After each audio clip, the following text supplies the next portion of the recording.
L'année 2019 vient de s'achever, une année riche en événements heureux bien sûr pour leur grande majorité, mais aussi dans une moindre mesure des événements malheureux comme les intempéries et les inondations qui ont frappé le pays durant cette fin d'année avec un bilan lourd humain et d'importants dégâts matériels. Nous aurons l'occasion d'y revenir tout au long de cette rétrospective.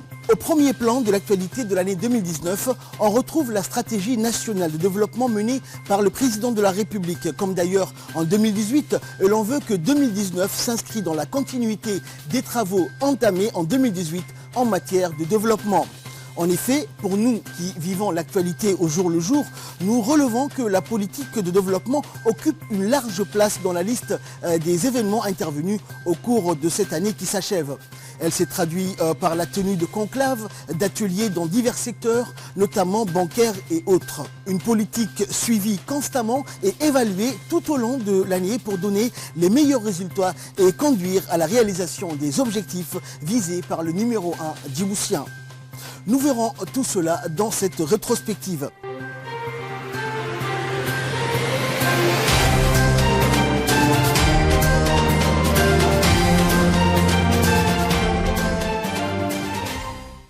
Mais avant le lancement de cette politique de stratégie de développement, l'année 2019 débute par la consolidation du socle politique. En effet, le président de la République, Ismaël Omar Guelleh, s'entretient dès janvier 2019 avec les dirigeants de tous les partis politiques djiboutiens afin de concerter toutes les sensibilités politiques de notre pays autour de son programme de développement.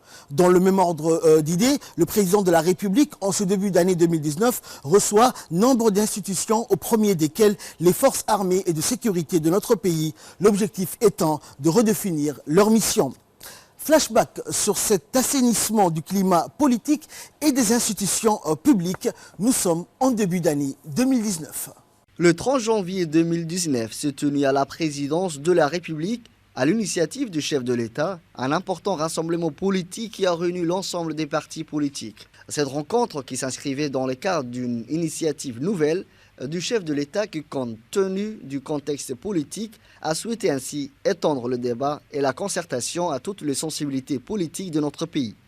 Il s'agit là d'un nouvel état d'esprit amorcé au plus sommet de l'État, en l'occurrence en celui du président Guelleh, où le but ultime consistait à associer l'ensemble de la classe politique nationale, majorité comme opposition, à la réflexion autour de sujets les plus cruciaux pour l'avenir et le bien-être de notre nation. Dans le cadre d'une allocution faite au début de cette assise, le président de la République, Ismaël Omar Guelleh, s'est expliqué sur les raisons qui l'ont conduit à organiser cette réunion. Il a à ce sujet indiqué que notre pays arborait des situations jusqu'alors non expérimentées, parmi lesquelles des mutations positives dans la sous-région, et qu'en cela notre nation se devait de se concerter le plus largement possible en vue de tirer le meilleur profit par rapport à ces changements. Le président Guelleh a en ce sens fait état de sa motivation à échanger avec les leaders de toutes les formations politiques en vue de donner la plus grande légitimité aux orientations stratégiques et aux modalités opératoires à retenir dans le traitement des problématiques et défis de genre nouveau qui se posent à notre pays sur le plan national, régional et international. Le chef de l'État a ensuite mis à profit cette audience pour briefer le plus haut responsable politique djiboutien sur l'état de notre pays et sur les raisons qui ont disposé aux choix et aux priorités adoptées par ces gouvernements successifs en matière de développement. Même démarche politique du chef de l'État en ce début d'année 2019, précisément en février, mais cette fois-ci avec l'ensemble des institutions publiques et privées de notre pays, au premier desquelles les forces armées et les responsables en charge de différents corps armés et de sécurité de notre pays. Cette audience participe à la volonté du président Guelleh qui, au fin d'une concertation élargie, inclusive et consensuelle sur le plus grand défi qui se pose aujourd'hui à notre pays, a souhaité se concerter avec l'ensemble des responsables publics et privés de notre société. Il s'agit donc d'une nouvelle édition dont la redéfinition opérée au plus sommet de l'État djiboutien en matière d'approche et d'exercice du pouvoir est de nature à ancrer davantage notre société dans la pratique démocratique. C'est pourquoi le chef de l'État a dédié son audience avec les forces armées et de sécurité à l'identification des défis nouveaux qui se greffent aux missions traditionnelles qui étaient les leurs. Comme annoncé et relevé précédemment, c'est la politique de développement qui domine l'ensemble de l'actualité de l'année 2019. Une fois les consultations achevées avec les différents acteurs politiques du pays, le numéro 1 djiboutien s'est attaqué à la poursuite de sa stratégie de développement mise en place précédemment. Dès avril 2019, le chef de l'État tient un conclave dédié au renforcement du développement national. Un conclave dont l'objectif consistait à examiner de plus près les voies et les moyens d'accroître le rythme de développement et de croissance de la République de Djibouti. Des assises qui ont réuni les membres du gouvernement et d'éminents experts internationaux. Reportage. Le 3 avril 2019, au palais présidentiel s'ouvrait un important conclave ayant pour objectif de définir un cadre global de travail et des programmes viables de développement pour notre société. Ce conclave n'est pas le premier du genre et s'inscrit dans la suite logique de celui du même genre qui s'est tenu 3 ans plus tôt. Les débats engagés autour du chef de l'État ont tous, d'une façon unanime, débauché sur un premier constat positif, celui où notre pays faisait l'objet d'une croissance continue, si n'est pas tant de sa viabilité économique, relayée par ailleurs dans le cadre du classement mondial opéré par l'Institut Doing Business, par une spectaculaire remontée en matière d'amélioration de son environnement d'affaires. Mais l'essentiel des échanges a vite porté sur la définition d'un nouveau cadre général de travail et sur l'identification de nouveaux secteurs probants de développement susceptibles de conférer à notre pays les conditions d'une émancipation radicale à ses défis les plus en vue, notamment la création massive d'emplois, le triomphe sur les précarités et l'éclosion de notre secteur privé. Dans la quête à identifier de nouveaux secteurs porteurs de développement durable pour notre société, le président de la République, Ismaël Omar Guelleh, fin connaisseur de l'ensemble des dispositions et aptitudes de notre économie, a d'emblée décrit l'industrie maritime, l'économie digitale et le tourisme comme des secteurs à haute potentialité économique chez nous. Dans cette intervention, il a toutefois révélé sa foi en l'incapacité de ces secteurs à générer les richesses durables exemptées si dans le même temps le pays ne parvient pas à enregistrer des avancées significatives dans les domaines précis que sont l'éducation, la formation professionnelle et le logement. Ce conclave qui durera 2 jours durant lesquels les membres du gouvernement seront réunis du matin au soir. Il sera ponctué par des éclairages éminents d'experts internationaux du monde de l'économie. Il donnera rapidement lieu à des recommandations officielles qui ont été identifiées. Il s'agit du tourisme et de l'énergie. Pour mener à bien cette politique, rien n'a été laissé au hasard. Pour sa mise en œuvre dès le 9 mai, le président de la République met en place un nouveau gouvernement dépouillé de tout antagonisme pour former une équipe unie et solidaire chargée de l'exécution de son programme économique. Retour sur ce moment important de la vie politique de l'année 2019. Nous sommes à la veille du mois béni du Ramadan. En ce 5 mai, tout Djibouti se prépare à accueillir le mois béni du Ramadan et personne ne s'attend à un changement politique aussi important malgré quelques rumeurs persistantes du remaniement ministériel, vite balayées par l'arrivée du Ramadan. C'est la surprise générale. La nouvelle tombe en début d'après-midi alors que tout le monde attend l'annonce du début du jeûne. Il s'agit d'un mini-remaniement dans un gouvernement qui compte 24 ministres. La nouveauté dans ce nouveau gouvernement est que 4 ministres font leur entrée. Il s'agit de M. Mohamed Ouarsama Dirié au ministère de la Santé, de Abdelkarim Adencher nommé au ministère du Budget, Ismaël Ibrahim Roblé au ministère du Travail et Radouane Abdullahi Bahdon à la Communication. Autre nouveauté, 5 ministres restent dans le gouvernement mais changent de portefeuille. Il s'agit de Ali Hassan Bahdon, ancien ministre de la Défense qui passe à la Justice, de M. Hassan Omar, ancien ministre de l'Intérieur affecté au ministère de la Défense et enfin Moumin Ahmed Cheikh, ministre de la Justice sortant qui devient ministre de l'Intérieur dans le nouveau gouvernement. 2 autres ministres changent de portefeuille. Le ministre du Transport, Mohamed Abdelkader Moussa Halem, passe à l'urbanisme, à l'environnement et au tourisme, occupé par M. Moussa Mohamed Ahmed, qui reprend le portefeuille du département de l'équipement et des transports dans le nouveau gouvernement. Certains départements ministériels seront au centre de l'action gouvernementale. Et enfin, le département du tourisme détaché du ministère du Commerce sera désormais dépendant du ministère de l'Environnement. Lorsque la première réunion du Conseil, qui était destinée à une première prise de contact avec le nouveau gouvernement qui compte toujours 24 membres, le président de la République a demandé aux nouveaux membres du gouvernement de se mettre rapidement au travail pour relever les nombreux défis, de fournir les efforts soutenus dans l'emploi des jeunes, dans la politique publique en faveur de la femme, mais aussi de la promotion de l'habitat décent pour tous. Durant la réunion, le président de la République a ajouté que l'action du gouvernement sera basée sur les réformes de la gestion axées sur les résultats pour répondre aux besoins de nos compatriotes. Le président a précisé qu'un dispositif rigoureux sera mis en place à la primature pour faire le suivi et évaluation des résultats obtenus par les ministres. Le Premier ministre sera désigné comme chef d'orchestre de la nouvelle équipe gouvernementale par le chef de l'État. Le développement économique reste au cœur de la politique du chef de l'État, raison pour laquelle, lors de son discours à la nation prononcé à l'occasion du 27 juin, le président Guelleh accordera une large place à ce thème. En effet, dans son discours, le président de la République annonce que notre pays donne régulièrement les gages de succès et de réussite des projets et stratégies définis pour son développement. Et comme je vous le disais au début de cette rétrospective, la stratégie de développement initiée par le président de la République dominera l'actualité tout au long de cette année. Une stratégie qui s'emboîte de façon logique. En effet, les deux secteurs pilotes qui ont été retenus, à savoir le tourisme et l'énergie, feront l'objet d'études approfondies afin d'en tirer le meilleur profit, ce qui témoigne de la cohérence de cette politique où rien n'a été laissé au hasard. C'est en ce sens que se tiendront les ateliers de réflexion dont découleront par la suite la restitution des recommandations sur les secteurs désignés par le gouvernement. Pour ce faire, durant 4 semaines, ces deux secteurs seront passés au peigne fin. Les travaux de ces assises seront présidés par le Premier ministre en personne avec la participation de l'ensemble des membres du gouvernement et des hauts fonctionnaires de l'État. Le gouvernement fera appel à un cabinet d'experts internationaux, notamment malaisiens, qui sert déjà de conseiller à plusieurs gouvernements, notamment le Brésil, est spécialisé dans la transformation du secteur public, le redressement des activités et la communication. Le point sur ces assises qui ont été clôturées par le chef de l'État le 18 septembre dernier.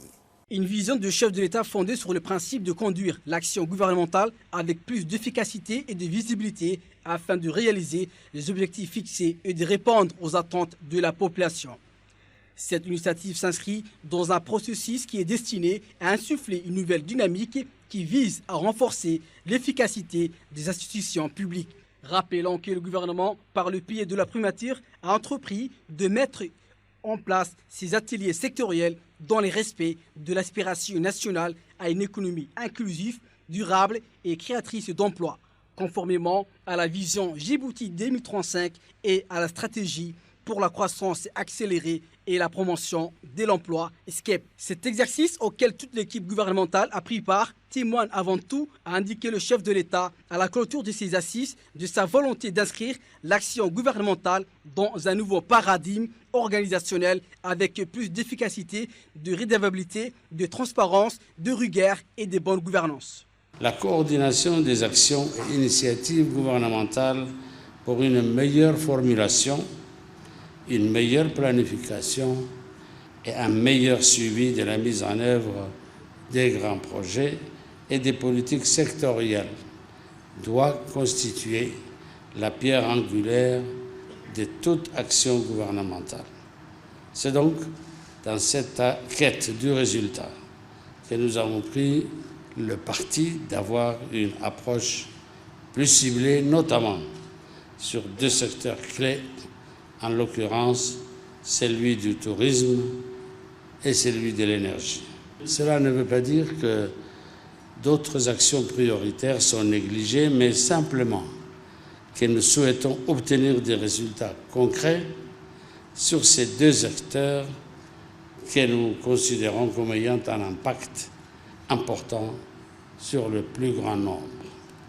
En effet, le coût de l'énergie, tant pour les foyers que pour les entreprises, reste un des plus gros obstacles de notre économie. C'est là que nos efforts nous semblaient les plus pertinents. De la même manière, le secteur du tourisme, qui est très largement sous-exploité, reste un très grand générateur d'emplois. C'est pourquoi nous avons voulu concentrer nos efforts sur ces deux aspects de notre économie afin non seulement de mettre à l'épreuve ce nouveau mécanisme de suivi et évaluation, mais également que les premiers résultats soient tangibles pour le plus grand nombre de nos concitoyens. La proposition de stratégie de développement de ces deux secteurs qui vient d'être formulée pour les prochaines années donnera, je souhaite, au gouvernement une nouvelle capacité à tenir les engagements. Ces assises déboucheront sur l'élaboration d'une étude et d'une stratégie de développement. L'intérêt et les efforts constants du président de la République pour donner un nouvel élan durant l'année 2019 au développement économique vont donner lieu à une série de rencontres ayant le même objectif, celui d'asseoir un système économique fiable. Ces différents ateliers et études déboucheront d'ailleurs sur la révision des comptes nationaux afin de fournir un cadre dans lequel les données économiques peuvent être collectées et analysées pour aider les décideurs et fournir des orientations concernant les politiques économiques. Cette stratégie de développement n'est autre qu'un véritable puzzle qui s'est emboîté étape par étape durant l'année 2019. C'est ainsi que le système bancaire a été également associé à cette stratégie. Cela s'est passé en avril et en septembre 2019 sous la conduite du Premier ministre Abdelkader Kamel Mohamed et du ministre de l'économie et des finances Ilyas Moussa Dawalé. Le 23 avril, le ministre de l'économie et des finances, Ilyas Moussa Dawalé, a fourni un nouveau tableau de l'économie djiboutienne au cours d'une réunion déjeunée au Djibouti Palace Kempinski en présence de tous les partenaires du secteur privé et de partenaires au développement comme le FMI, la Banque mondiale, pour ne citer que cela. Coup de théâtre, l'économie djiboutienne se porte beaucoup mieux que les calculs estimés jusqu'à là par les institutions internationales. L'endettement de Djibouti a été toujours surévalué. Il est très en deçà de la limite alerte de 104% avancée par les experts du FMI. Il ne se chiffre réellement qu'à 70% du PIB. Autre erreur majeure, le moteur de l'économie n'est pas celui que l'on avait identifié, comme le précise le ministre de l'économie et des finances, Ilyas Moussa Dawalé. L'économie djiboutienne n'est pas tirée par les investissements publics. La principale leçon à retenir, c'est que l'économie djiboutienne est tirée par les exportations de ses biens et de ses services. C'est toute cette différence où il y a une importance capitale aujourd'hui. Avant, nous-mêmes, nous expliquions de cette façon-là. Parce que les chiffres que nous produisions expliquaient cela. La réalité est que l'économie djiboutienne est tirée par les exportations de ses services et de ses biens. À partir de cet instant, toute la donne change. D'autre part, parmi les actions engagées par le chef de l'État, toujours dans sa quête d'assainissement de l'économie, figure un chapitre important, celui de la réforme du système bancaire djiboutien. Les travaux, de par leur importance capitale, ont été confiés au Premier ministre en personne. C'était le 26 septembre. Réunis autour d'une grande table ronde sous la direction de M. Abdelkader Kamel Mohamed, l'ensemble des responsables des institutions bancaires de la place et les membres du gouvernement ont débattu et examiné ensemble les voies et moyens d'élaborer les réformes souhaitées. L'objectif principal de cette table ronde consistait à clarifier la politique du marché du crédit, le financement de l'activité économique, le lien entre le secteur financier et le reste de l'économie, ainsi que sur les perspectives de développement du secteur financier et son impact sur l'économie nationale. Comme nous venons de le voir, le développement économique a occupé une très large place dans l'actualité de l'année 2019. Des événements en fait qui, vécus au jour le jour, semblent difficiles à relier, mais ce flashback nous a permis de comprendre en fait que tout ce puzzle est mûrement réfléchi et s'imbrique parfaitement pour démontrer la cohérence de cette stratégie de la politique de développement économique initiée par le chef de l'État. Et les résultats sont là pour le démontrer. Quelques chiffres. En mars 2019, tombait la nouvelle pour l'exercice 2018. Djibouti se positionnait à la 4e place d'un top 10 des pays à la plus grande croissance économique en Afrique. Fin octobre, également de l'année 2019, Djibouti est cité parmi les pays d'Afrique ayant amélioré le climat des affaires et la politique de ses institutions. Enfin, la croissance économique se chiffre en cette fin d'année 2019 à 7%. Cette tendance devrait se poursuivre sur le moyen terme avec une hausse attendue du PIB de l'ordre de 6% par an en moyenne jusqu'en 2023. Ces réformes ont permis une meilleure prospérité à notre économie avec un taux de croissance qui avoisine aujourd'hui les 7%. Le mérite en revient aux gouvernements successifs qui ont mené les différentes réformes avec courage pour être au diapason des évolutions et des mutations. Naturellement, ce gouvernement, issu du récent remaniement, continuera dans la même direction, fidèle en cela à la feuille de route politique du mandat que les Djiboutiens m'ont confié, mais aussi toujours dans l'optique de la vision 2035 qui ambitionne de faire de notre pays une économie émergente à cet horizon. Autre fait marquant de l'actualité 2019, les pluies diluviennes qui se sont abattues sur l'ensemble du pays. Jamais les bulletins météo n'ont été suivis avec autant d'attention par les Djiboutiens. En cette fin d'année 2019, l'arrivée d'un autre cyclone va dévaster toute la côte est africaine. À Djibouti, cela s'est traduit par des pluies diluviennes qui ont battu tous les records. Des trompes d'eau s'abattent durant des nuits entières sur la capitale, mais aussi sur l'ensemble du pays. Le point culminant de cette catastrophe hors du commun, au petit matin du 21 novembre. Plus qu'une vision de Venise, Djibouti est noyé sous les eaux. Le bilan est lourd, très lourd. Une dizaine de morts et des milliers de sans-abri. Tout Djibouti est paralysé par l'arrêt des transports. Retour sur ce douloureux épisode de l'année 2019.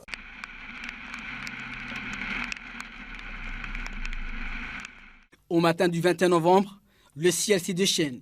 Tout d'un coup, déversant sans interruption des trompes d'eau sur la ville. Très vite, tout le monde est pris de court. Tout le monde habitué à des inondations d'une ampleur sans gravité sous-estime les dangers. L'intensité et la cadence des averses prend la population de court avant même toute forme de réaction. Quelques heures suffiront pour que l'ensemble de la cité soit inondé. Aussitôt, c'est la paralysie totale. Plus de transport.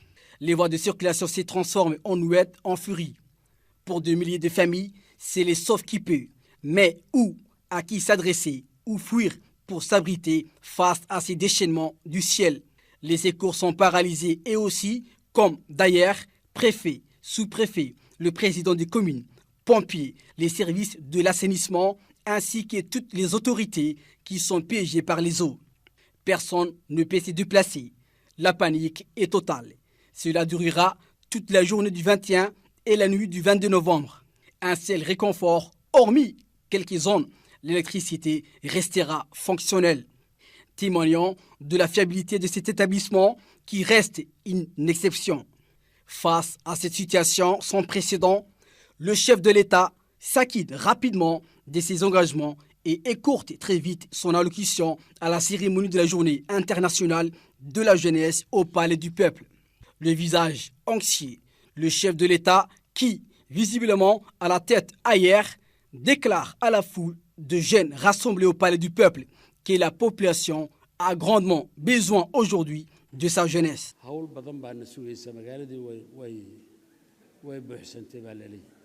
Le président Ismaël Omar Guelleh les invite à participer massivement au secours à la population avant de s'envoler à bord d'un hélicoptère pour une première évolution de la situation de la ville.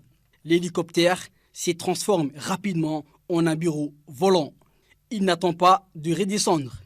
L'alerte est donnée et les ordres fusent depuis son appareil. Toutes les unités de transport des forces armées, de la gendarmerie, de la garde républicaine, de la garde des côtes et de la police nationale reçoivent l'ordre de mettre les moyens mobiles des transports au service de la population afin de lui permettre de circuler, notamment pour la population de Balbala. L'exécution sera rapide et efficace. Alerte également pour les services d'assainissement de l'ONEAD pour désengorger la ville de cette masse d'eau. Accompagné par le Premier ministre, le chef de l'État convoque également, avant de toucher terre, un conseil de ministres spécial d'urgence pour dimanche 24 novembre. Ces jours, la séance est houleuse. Jamais le chef de l'État n'a adressé un jugement aussi sévère à ses ministres devant des caméras de télévision. Le président, très amer, tape sans cesse sur la table. S'adressant à ses ministres, il emploie les « nous » en s'associant sans complexe à ces manques de ripostes rapides du gouvernement face à cette catastrophe. Un mea culpa qui témoigne de l'altruisme dont le chef de l'État a toujours fait preuve et des sens de l'honneur.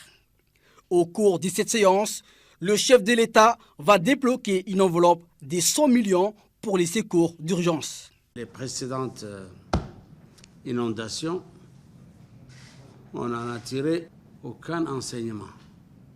Les équipements qui doivent être constamment révisés, entretenus, les scénarios que nous devions faire tout le temps. Cas d'incendie, cas de sinistre, cas de prévoyance, n'a pas fonctionné. Bien au contraire, les gens se sont éparpillés, chacun a couru de son côté. Maintenant, nous voulons un tableau des sinistres d'abord. Ensuite, il appartient aux responsables de mettre en place tout un dispositif qui permette de faire face, non pas à ce degré, mais encore à quelque chose de plus important. Et faire des exercices, et souvent, pour qu'on puisse faire face, on dit, avec des hypothèses, où on dit, s'il nous arrivait ça, comment on va réagir?